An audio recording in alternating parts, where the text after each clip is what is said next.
जळगाव जिल्ह्यातील 16 नगरपालिका आणि 2 नगरपंचायतीच्या निवडणुका 2 डिसेंबर रोजी या ठिकाणी पार पडल्या। त्याचा निकाल उद्या म्हणजे 21 डिसेंबर रोजी या ठिकाणी अवघ्या काही तासानंतर या ठिकाणी लागणार आहे। या नगरपालिका नगरपंचायतीच्या निवडणुकीमध्ये राष्ट्रवादी अजित पवार गटाने देखील महायुतीसोबत या ठिकाणी समोरासमोर लढत दिलेली आहे। महायुतीत कुठेतरी समाविष्ट न झाल्यामुळे राष्ट्रवादी पक्ष गट अजित पवार गट या ठिकाणी स्वतंत्रपणे निवडणूक लढवलेली आहे। नेमके 177 नगरसेवक आणि 6 नगराध्यक्ष पदाच्या जागा दादा तुम्ही या ठिकाणी जिल्ह्याभरात लढवलेल्या आहे नगरपालिकेचा। अवघ्या काही तासानंतर या निकाल जाहीर होईल। काय वाटतं नेमका कशा पद्धतीचा निकाल आपल्याला या ठिकाणी अपेक्षित आहे? एक मला सांगताना या ठिकाणी आनंद वाटतोय की आज संध्याकाळपर्यंत ज्यावेळेला तुम्ही हे सगळे निकाल बघणार त्यावेळेला राष्ट्रवादी काँग्रेस पक्षाची जिल्ह्यात असलेली ताकद, जी एकेकाळी राष्ट्रवादी काँग्रेसचा बालेकिल्ला म्हणून जळगाव जिल्हा बघितला जायचा, ती ताकद परत एकदा या नगरपालिकेच्या निवडणुकीच्या निकालानंतर आपल्याला बघायला मिळेल। 177 आम्ही उमेदवार उभे केलेले होते। ज्या ठिकाणी शक्य होतं त्या ठिकाणी आम्ही उमेदवार चांगले देण्याचा प्रयत्न केला। 6 नगराध्यक्ष पदाचे उमेदवार उभे केलेले आहेत। त्यात आघाडीचा आणि राष्ट्रवादी काँग्रेस पक्षाचाही कुठेतरी समीकरण आम्ही करायचा प्रयत्न केलेला आहे। आज संध्याकाळपर्यंत याच्यापैकी 75 ते 80 नगरसेवक आणि 4 नगराध्यक्ष पदाचे उमेदवार निवडलेले आपल्याला बघायला मिळतील।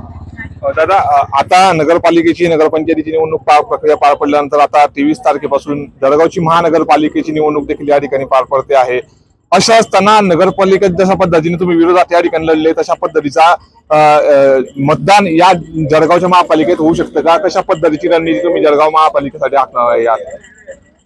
मला असं वाटतं की महापालिकेच्या निवडणुकीचा निर्णय जो असणार आहे की तो आता नगरपालिकेमध्ये ज्या गोष्टी घडल्या आणि नगरपालिकेमध्ये जे काही समन्वय कुठेतरी कमी झालं, तर ते समन्वय कमी करण्याच्या दृष्टिकोनातून तिन्ही पक्षाच्या प्रमुखांनी आणि त्यातल्या आमच्या राष्ट्रवादी काँग्रेस पक्षाच्या प्रदेश अध्यक्षांनी आम्हाला क्लिअर कट सूचना दिलेल्या आहेत की आपण महायुतीच्या माध्यमातून महापालिकेच्या निवडणुकीला समोर जावं, त्यांच्या समन्वयकांशी चर्चा करायची, प्रत्येक जिल्ह्यामध्ये महायुतीमध्ये पहिल्यांदा चर्चा करून त्यात आपल्याला जागा किती मिळतील किंवा मिळवता येतील असा एक प्रयत्न करायचा।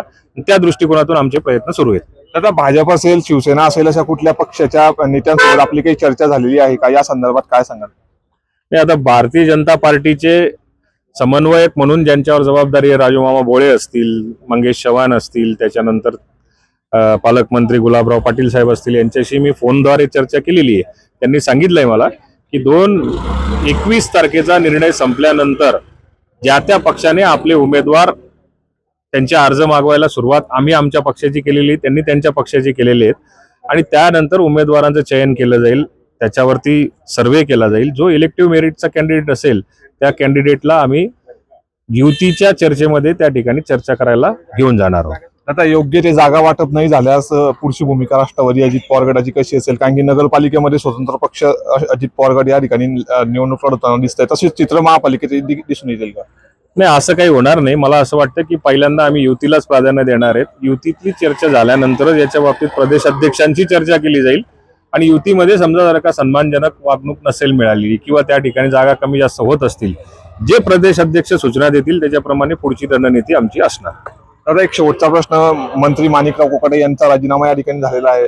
उत्तर महाराष्ट्राची जबाबदारी आता आमदार म्हणून तुमच्याकडे आहे। मागील काही काळामध्ये मंत्रिपदाची जबाबदारी तुम्ही सांभाळलेली आहे। कार्यकर्त्यांच्या म्हणण्यानुसार ही मंत्रिपदाची जागा तुमच्या खात्यावर पडेल, तुमच्या पत्त्यात पडणार आहे अशी अपेक्षा या ठिकाणी कार्यकर्ते व्यक्त करतात। एक मला प्रामुख्याने सांगायचं की माणिकराव कोकाटे साहेबांचा या ठिकाणी राजीनामा झाला, त्याच्यात समजा जर का कोर्टाने जो काही निर्णय घेतला त्या कोर्टाच्या निर्णयानुसार पक्षश्रेष्ठींनी त्यांचा राजीनामा मुख्यमंत्र्यांकडे पण दिला। ही काही आमच्या दृष्टिकोनातून चांगली गोष्ट नाही किंवा भूषणावं अशी काही गोष्ट नाहीये। माणिकराव कोकाटेंसारखा 30-35 वर्षापासून राजकीय आणि सामाजिक क्षेत्रात काम करणारा चांगलं व्यक्तिमत्व होतं आणि त्या व्यक्तिमत्वाला अशा पद्धतीने बाजूला जावं लागलं, ही आमच्या दृष्टिकोनातून दुर्भाग्याची गोष्ट आहे। राहिला प्रश्न की नवीन मंत्रिमंडळामध्ये कोणाचा समावेश होईल, काय होईल, कार्यकर्ते ज्या त्या जिल्ह्यामधल्या ज्या त्या आमदारांबरोबर ज्या लोकप्रतिनिधींबरोबर काम करत असतात, त्यांना त्यांचा कार्यकर्ता, त्यांचा आमदार हा पुढे गेला पाहिजे, त्याला संधी मिळाली पाहिजे असं स्वाभाविक आहे, ते वाटतं।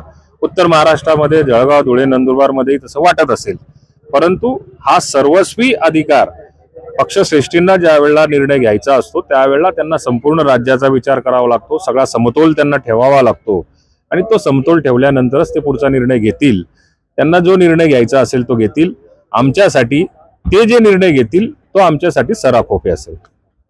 तर हे होते माजी मंत्री अनिल पाटील की वरिष्ठांनी जो निर्णय घेतला तो आमचा हा निर्णय हा सराखोपे असेल, अशीच प्रतिक्रिया या ठिकाणी आमदार अनिल पाटील यांनी न्यूज 18 लोकमतशी बोलताना व्यक्त केलेली आहे.